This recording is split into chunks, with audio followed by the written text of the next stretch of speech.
일이 생기는 거예요. 이번 한 주간 웃음에 도전해 볼 수 있기를 주의 이름으로 축원합니다. 요즘 청년들의 취업난이 심각한데요. 그뿐 아니라 40, 50대 가장들의 실업률 역시 높아서 사회적인 문제로 대두되고 있습니다. 여러분이 만약 잘 다니던 직장에서 어느 날 갑자기 실직을 당했다면 여러분은 어떻게 하시겠습니까?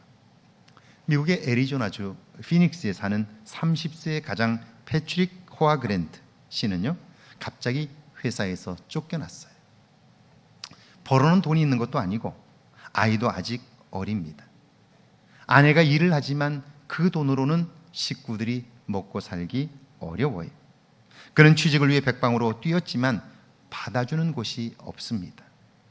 이런 상황이 되면 사람들은 실망하고 그냥 주저앉아요.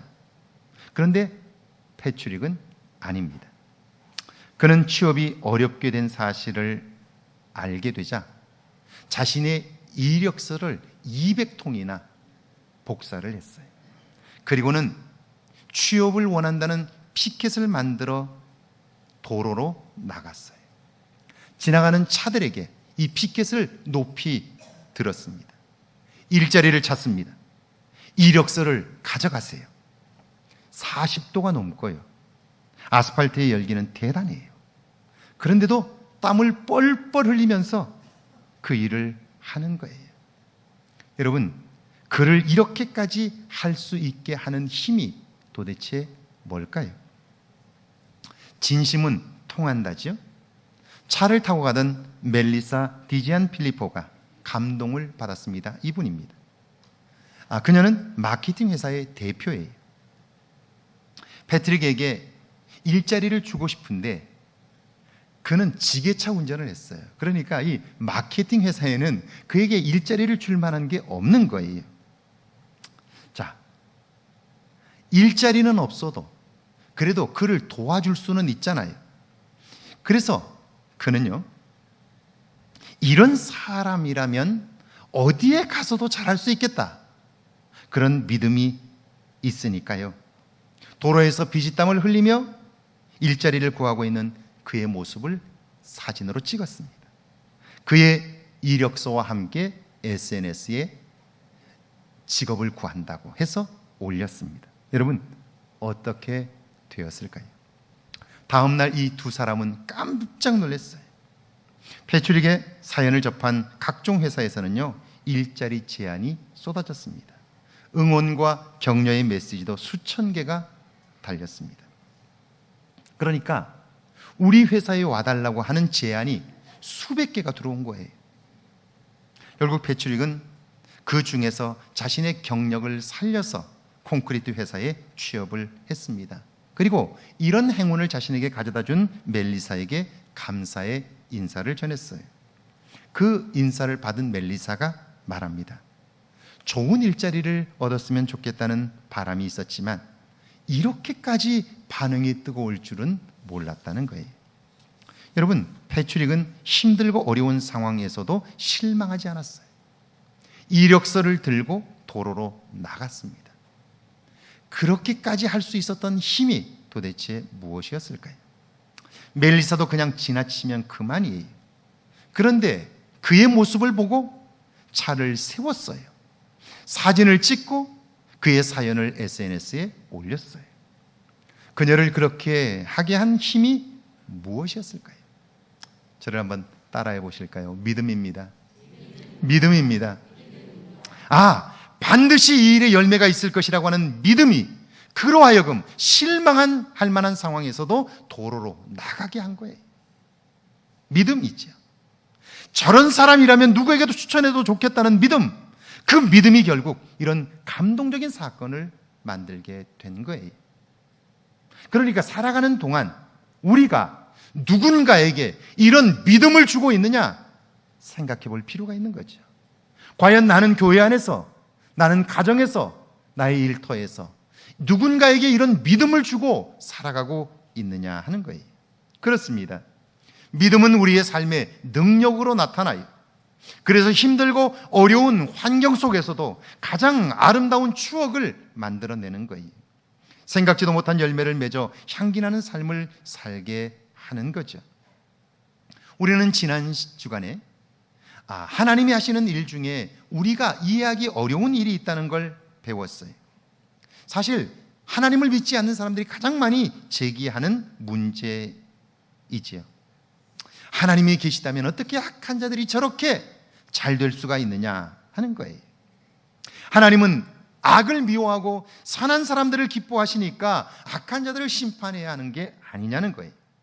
그런데 그들은 진실하게 사는 사람들을 비웃기라도 하는 듯이 결국 그들은 떵떵거리고 살아요. 불공평하죠? 공정하지 못해요. 하나님이 계시다면 어떻게 그럴 수 있느냐 하는 거예요. 그런데 여러분, 똑같은 상황에서도 전혀 다르게 보는 사람이 있어요. 전혀 다르게 생각하는 사람이 있어요. 그리고 전혀 다른 말을 하는 사람들이 있어요. 그 차이가 뭐냐 하는 거예요. 사도행전 27장에 보면 사도 바울을 태운 배가 이태리를 향해서 출항을 했어요. 한참을 항해를 하다가 갑자기 태풍을 만났고요. 그리고 파도가 너무 높고 바람이 심해서 파선 위기에 놓였어요. 선장과 노련한 선원들은 알아요. 이런 때는 배를 가볍게 해야 돼요. 그래야 복원력이 회복되어서 배가 뒤집히질 않아요. 그래서 여러분, 그 배에 실린 물건들 얼마나 소중한 거예요. 선원들이 실었던 물건도 그렇지만 그 승객들이 실었던 물건들은 다 소중한 것들이잖아요. 목숨처럼 귀하게 여긴 거잖아요. 그걸 바다에다 다 버린 거예요. 생명의 위기 앞에 서 보니까 생명보다 더 소중한 게 없다는 걸 알게 된 거지. 그런데 그렇게 했음에도 파도와 바람이 멈추지를 않아요. 선원과 승객들은요, 며칠 동안 밥을 먹지 못했어요. 굶었어요. 그리고 태풍이 계속해서 몰아치니까요, 낮도 밤처럼 캄캄해요.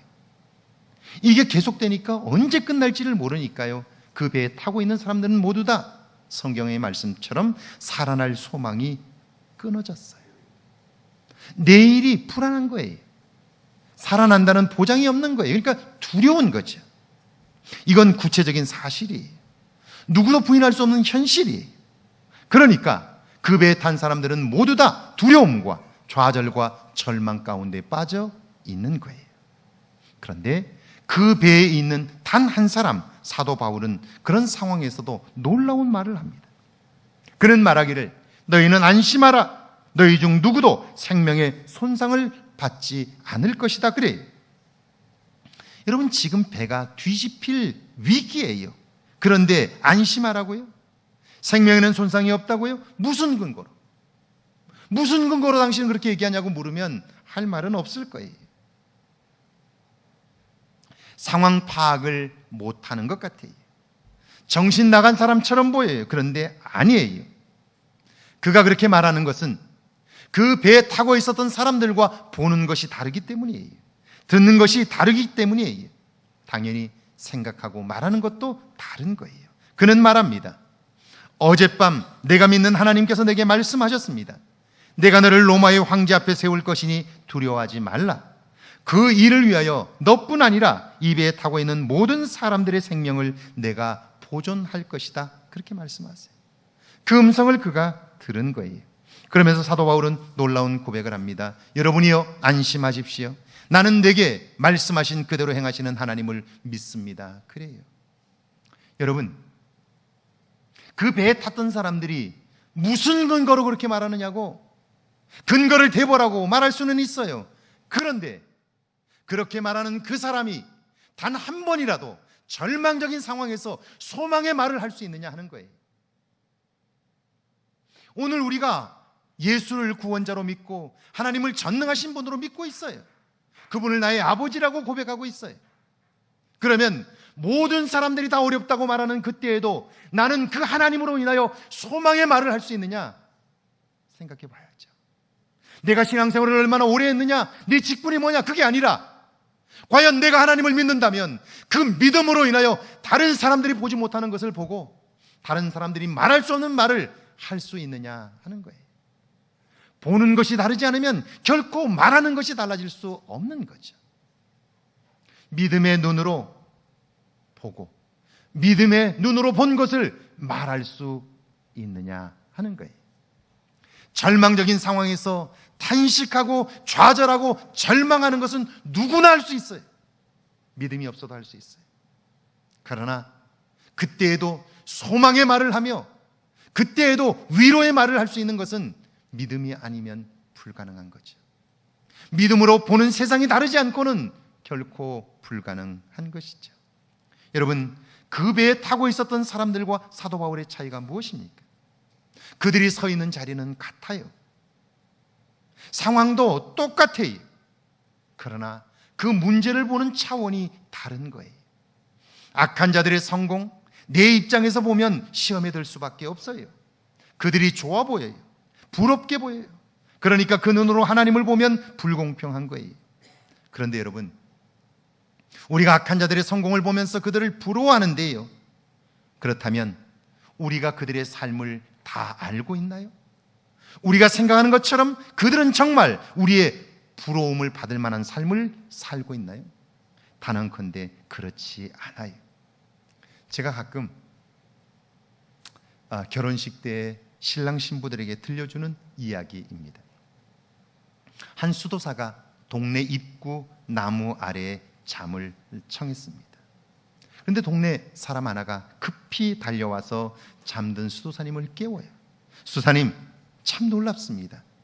어젯밤에 제가 기도하는데 하나님이 나타나셔서 내일 해가 지거든 동네 입구에 있는 나무 그늘로 가라고, 나무 밑으로 가라고.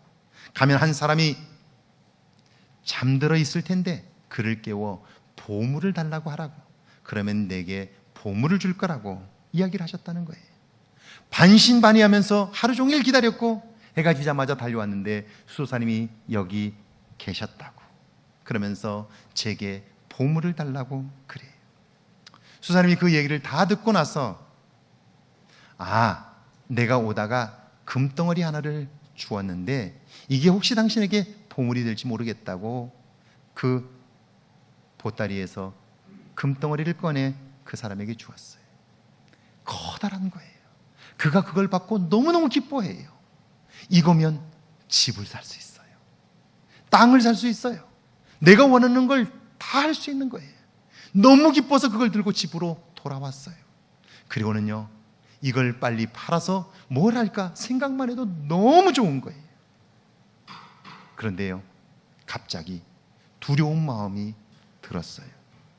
누군가 이 밤에 우리 집에 들어와서 이걸 훔쳐가면 어떡하지? 혹시라도 내 목숨을 해치고 이걸 가져가면 어떡하지? 그 생각이 들자 불안해요. 잠을 잘 수가 없습니다.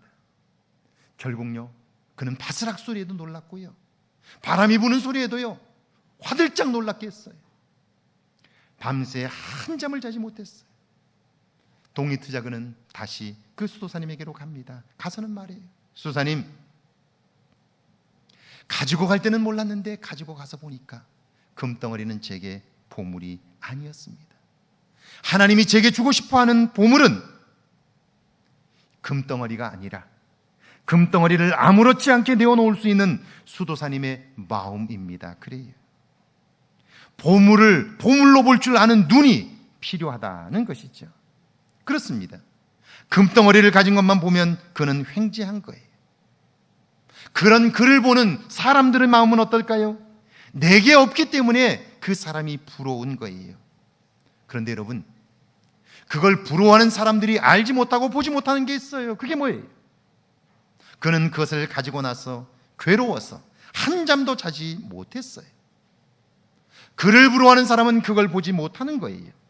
그래서 여러분, 그걸 볼 수 있는 눈이 필요한 거예요. 그래서 무엇이 보물인가를 알아야 우리는 그 보물을 가지고 삶을 아름답게 살아갈 수 있는 거죠. 자, 믿음의 눈으로 본다는 것은요, 하나님의 눈으로 악한 자들의 삶을 보는 거예요. 그러면 그들의 형편없는 삶이 보여요. 그리고 오늘 나를 보면요, 은혜 안에 사는 나야말로 이 세상에서 가장 복된 사람임을 깨달을 수 있게 되는 거예요. 내가 가장 복 있는 사람이다, 이걸 깨닫고 나면 더 이상 누구도 부럽지 않아요. 그래서 욥은 말합니다. 악한 자들, 그들은 마치 밑둥이 잘린 이삭 같다는 거예요. 여러분, 그것은 금방 썩어버리는 거죠.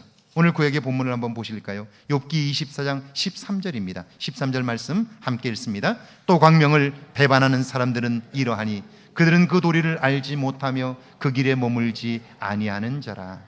광명을 배반하는 사람들, 그들은 자기 의에 사로잡힌 사람들이에요. 누구의 말도 듣질 않아요. 하나님까지도 대적하는 사람들이죠. 그들은 결코 인간의 도리를 알지 못하니까요. 양심을 따라 사는 삶을 경험할 수 없어요. 인간의 바른 길에 설 수가 없는 거예요. 그들의 악행을 한번 보실까요? 14절에서 17절입니다. 함께 읽습니다. 사람을 죽이는 자는 밝을 때에 일어나서 학대받는 자나 가난한 자를 죽이고 밤에는 도둑같이 되며 간음하는 자의 눈은 저물기를 바라며 아무 눈도 나를 보지 못하리라 하고 얼굴을 가리며 어둠을 틈타 집을 뚫는 자는 낮에는 잠그고 있으므로 광명을 알지 못하나니 그들은 아침을 죽음의 그늘같이 여기니 죽음의 그늘의 두려움을 알미니라. 말씀 그대로 그들은요, 악한 자들은요, 죽을 짓만 계속해서 하는 거예요. 자기는 잘한다고 해요. 그러나 죽을 짓을 하는 거예요.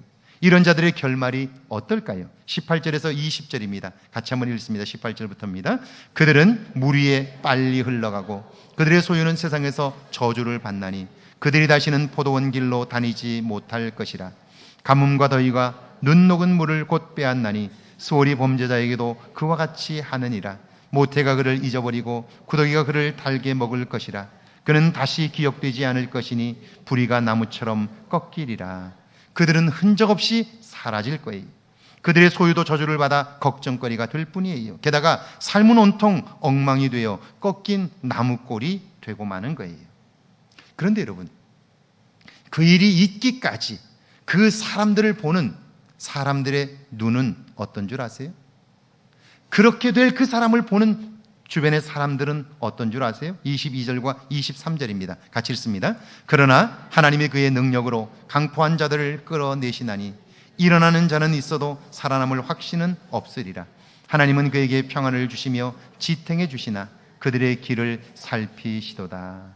하나님이 그들을 지켜주시고 살려주시는 것 같아요. 그들에게 자신감과 힘을 주시고 보호해 주시는 것 같아요. 그러니까 악한 자의 영광을 보면서 사람들은 부러움이 있다는 사실을 모르기 때문에 하나님이 저들을 저렇게 지켜준다고, 이건 불공평하다고, 하나님이 공정하지 못하다고 그렇게 불평하게 되는 거죠. 그런데 아니에요. 24절 한번 읽어볼까요? 24절입니다. 그들은 잠깐 동안 높아졌다가 천대를 받을 것이며 잘려 모아진 곡식 이삭처럼 되리라. 잠시 그런 것 같지만 결국에는 어때요? 줄기가 잘린 꽃처럼 바싹 마르고 마는 거예요. 여러분, 이걸 볼 수 있는 사람이 누굴까요? 그렇습니다. 믿음의 사람만이 볼 수 있어요. 알 수 있어요. 그래서 그들이 사는 세상은요, 세상 사람들이 사는 것과 다른 거예요. 그런데 정말 안타까운 것은요, 믿음을 가졌다는 사람들마저 그걸 보지 못해요. 그러니까 믿는다는 이름은 있으나 점점 세상 사람들을 닮아가고 있어요. 제가 목회를 하는 동안 정말 안타까운 모습들이 그런 모습들이에요. 벌써 그 사람의 내면에 무엇이 있는가를 알려면 그 사람의 이야기, 말하는 것을 조금만 관심 있게 보면 알아요. 그 내면에 무엇이 있는지를 알 수 있어요. 교회는 다니지만 정말 그 속에 믿음이 있는가? 믿음으로 세상을 보고 있는가? 믿음으로 재물을 보고 있는가? 믿음으로 하나님을 보고 있는가? 알 수 있어요. 그런데 여러분, 그 믿음으로 하나님을 보지 못하면, 그 믿음으로 세상을 보지 못하면 교회는 출석하나 그의 입에서는 불평과 원망이 가득해요. 세상 사람들을 점점 닮아가게 되고요. 더 놀라운 것은 그런 사람 주변에는 그런 사람들이 끊임없이 모여들어 그가 그 일에 포로가 되어 사는 거예요. 거기서 벗어날 수가 없게 되는 거예요. 여러분, 가장 어리석은 사람이 어떤 사람인 줄 아세요? 이 세상에서 가장 바보 같은 사람이 어떤 사람인 줄 아세요? 그 사람은요, 오늘을 어제처럼 살면서 내일은 새로운 날이 올 거라고 생각하는 사람이에요. 그건 바보예요. 적어도 내일 새로운 삶을 꿈꾼다면 오늘 어제와는 조금이라도 달라야 돼요. 신앙이 성장하기를 원한다면요, 어제와는 달리 한 걸음이라도 더 하나님께 다가서야 돼요. 예배를 사모해야 돼요. 기도하는 자리를 사모해야 돼요. 그러지 않으면서 내일 내 신앙이 성장할 거라고요? 그것은 어리석은 일이에요. 우리의 내면이 성장하지 않고 어떻게 우리가 온전한 삶을 살 수 있겠어요? 그건 정말 안타까운 거예요. 그러니까 그 안타까워하시는 하나님의 눈을, 하나님의 마음을 가지고 여러분 오늘 본문을 한번 읽어보실까요? 신약의 본문인데요, 요한계시록 3장 17절입니다. 같이 한번 읽습니다. 내가 말하기를 나는 부자라 부요하여 부족한 것이 없다 하나 내 곤고한 것과 가련한 것과 가난한 것과 눈먼 것과 벌거벗은 것을 알지 못하는도다. 여러분, 라오디게아는요, 육지와 바다를 연결하는 교통의 중심지입니다. 무역이 성행했고요, 금융업이 발달했습니다. 게다가 최상급 양모를 생산했기 때문에 그 동네는요, 돈이 풍성했어요. 그러니까 돈이 넘쳐난 거예요. 게다가 여러 문물이 유입되기 때문에 사람들은 개방적이에요. 오늘 우리도 이런 때를 꿈꾸잖아요. 우리의 삶이 풍요로워지고 그리고 넉넉하여서 하고 싶은 대로 하면서 살고 싶어 하지요. 그런데 여러분 기억하셔야 돼요. 우리가 살고 있는 이 황등도 한때는요, 석재산업으로 인해서 엄청난 풍요를 누렸던 땅이에요. 제가 들어보니까 황등의 개들도 10,000원짜리를 물고 다녔대요. 정말 그런 때가 있었대요. 그래서 제가 전설 같은 얘기가 황등에서는 내려오고 있어요. 뭐냐면 전국에서 면 단위에서 그랜저를 가장 많이 타고 다녔던 동네가 이 동네라 그러잖아요. 자, 그만큼 풍요로웠던 땅이에요. 그런데 여러분, 그걸 보면 정말 좋았던 시절이라고 말할 거예요. 그런데 그렇게 돈이 풍성해지면 반대로 그 돈을 흥청망청 쓰는 퇴폐한 문화가 함께 지배한다는 사실을 우리는 기억해야 돼요. 이 동네에 술집이 그렇게 많았다지요. 그러니까 어때요? 교회는 있지만 이곳에서 살아가는 사람들이 자기의 영혼을 돌보지 못하며 풍요를 누리느라 신앙을 잃어갔다는 사실을 모르는 거예요. 자, 여러분, 그래서요, 사람은 하나를 얻으면 다른 하나를 잃도록 되어 있어요. 모든 것을 다 가질 수는 없어요. 나는 부자라 부유하여 부족한 것이 없다. 여러분, 그 돈이 그냥 생겼나요? 생명을 주고 바꾼 거예요. 그걸 얻으려고 몸부림하다 보니까 어때요? 내 주변에 관심하지 못했어요. 가장 소중한 가족들을 내팽개쳤어요. 그리고 내가 매 순간 갖고 와야 할 내 영혼을 방치하고 만 거예요. 그래서 어때요? 삶이 힘든 거예요. 짜증나고 버거운 거예요. 그럼에도 그는요, 자신의 재물과 능력을 자랑해요. 내가 이만큼 노력해서 이만큼 재산을 모았다는 거예요. 내가 이만큼 높아졌다는 거예요. 그걸 자랑하는 거예요. 그런데 여러분, 그런 사람에게 하나님이 물으셔요. 이렇게 물으셔요. 그래, 네가 돈은 벌었다고 하자. 그 자리에 올랐다고 하자. 그런데 지금 어떠냐? 네 삶이 힘들지? 점점 지쳐가고 사는 맛이 안 나지? 그래서 아무도 모르게 쾌락을 추구하지만 그랬더니 갈증이 해결되니? 물으는 거예요. 여러분, 우리가 살면서 무언가에 관심하고 얻으려고 하면 잃어버리는 것이 있는 거예요. 이 두 가지를 같이 볼 수 있어야 하는 거예요. 무언가에 열심을 내면 낼수록 한 가지를 잃어버리는 거예요. 여러분은 살면서 교회는 다니지만 과연 하나님을 얼마나 만나고 하나님을 경험하며 하나님의 말씀을 따라 살아오셨나요? 교회를 얼마나 열심히 다녔느냐, 얼마나 오랫동안 다녔느냐가 아니라 여러분의 인생에 얼마나 하나님을 경험했느냐는 거예요. 하나님을 아는 만큼 우리는 믿음의 눈을 뜰 수 있어요. 사도 바울이 사울이었을 적에 그는요, 하나님을 가장 잘 믿는다는 사람이었어요. 얼마나 잘 믿는지 예수 믿는 자가 하나님을 모독한다는 이유로 그들을 잡아다가 죽이는 일을 했고요, 감옥에 쳐놓고 매질하는 일을 했어요. 그런데 그날 그가 다메섹 도상으로 예수 믿는 자들을 잡으러 가다가 그날 그 음성을 듣습니다. 사울아 사울아, 내가 어찌하여 나를 핍박하느냐. 주여 누이십니까? 나는 내가 핍박하는 예수다 라고 말해요. 그 음성을 듣고 나서 성경은 그 다음 그의 변화를 아주 짧은 한 문장으로 이렇게 설명했어요. 그의 눈에 비늘 같은 것이 벗겨졌다는 거예요. 비늘이 눈을 가려 보지 못한 거예요. 내가 하나님을 믿는다고 하나 지금 그 하나님이 무엇을 하고 있는지를 몰랐던 거예요. 지금 그 하나님은 예수 그리스도를 보내사 그를 믿음으로 말미암아 새로운 세상을 살게 하시는데, 지금 하나님이 하시는 일을 알지 못한 사울은요, 하나님을 대적하는 줄 모르고 하나님을 대적하며 살았던 거예요. 그러면서도 자기 자신은 하나님을 잘 섬긴다고 생각했던 거죠. 그렇습니다. 하나님은 물으셔요. 전능하신 나를 믿는 너는 오늘 내 삶에 무거운 짐들이 있을 때마다 나를 의지함으로 그 짐을 벗어버릴 수 있느냐? 나를 믿는 믿음으로 너의 삶에 묶여있는 것들이 하나씩 풀려지고 있느냐? 신앙생활하면서 점점 사는 맛이 나고 살수록 보람이 있고 기쁨이 있느냐? 이렇게 묻는 거예요. 그리고 하나님은요, 오늘 18절에서 이렇게 그에 대한 해답을 주셔요. 18절 한번 같이 읽어볼까요? 내가 너를 권하노니 내게서 불로 연단한 금을 사서 부요하게 하고 흰옷을 사서 입어 벌거벗은 수치를 보이지 않게 하고 안약을 사서 눈에 발라 보게 하라. 불로 연단한 금, 이것은 훈련된 믿음이지요. 그 믿음으로 나를 보고 세상을 보는 거예요. 그러면 나의 부끄러움이 보여요. 나를 통하여 행하실 하나님의 일들이 보이는 거예요. 그래서 이 시대 하나님이 기뻐하시는 일들을 행할 수 있게 되는 거예요. 오늘 이 시대 경제적인 풍요만을 사람들이 원해요. 그게 온통 우리의 삶의 목표가 되어버렸어요. 그런데 여러분, 이걸 기억하셔야 돼요. 여러분의 삶이 안정되면 너무 좋겠다, 좋지요.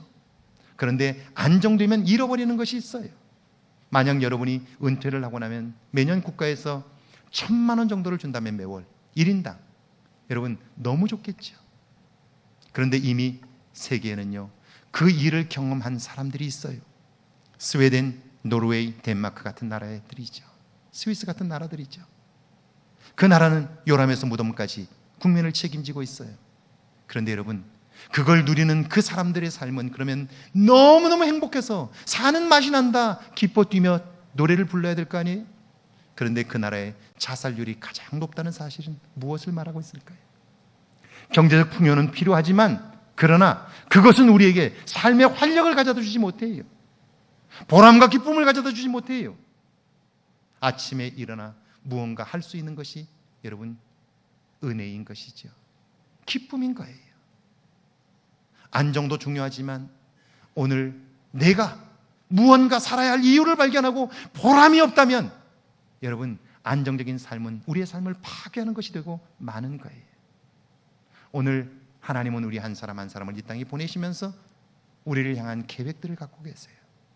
그게 무엇인가를 믿음의 눈으로 보고 여러분 살게 될 때 우리는 죽는 그 순간까지 보람 있게 살아갈 수 있게 되고요, 가치 있는 삶으로 인하여 사는 즐거움들을 맛볼 수 있게 되는 것이죠. 여러분, 이번 주간은 8.15 광복절이 있습니다. 일제압제에서 해방되어 주권을 되찾은 날이지요. 우리로서는 뼈아픈 고통 후에 맞은 정말 잊을 수 없는 날인데요. 그런데 지금 일본의 아베 정권은 그런 과거로 다시 돌아가고자 술책을 부리고 있습니다. 평화헌법을 수정하여 전쟁할 수 있는 나라로 만들려고 해요. 중국과 러시아 그리고 한국을 대상으로 영토 분쟁을 일으켜 분노를 조장하고 국민들의 마음을 훔치려고 하고 있어요. 자기 백성들의 마음이죠. 어떤 형태로든 주변 나라들의 발전과 성장을 저해하여 아시아의 패권을 장악하려고 하고 있어요. 그래서 태평양 전쟁 A급 전범들이 있는 야스쿠니 신사를 참배하고요, 역사 왜곡도 서슴지 않는 거예요. 우리는 위안부들을 동원한 적이 없다는 거예요. 우리는 아시아의 사람들을 죽이고 잔인하게 전쟁한 적이 없다는 거예요. 왠 줄 아세요? 그들은 말하기를 우리가 그들에게 문명을 전해주었고 그들을 자유하게 해주었다는 거예요. 그래서 당당한 거예요. 그리고 조금도 자기들의 잘못을 인정하려고 하지 않아요.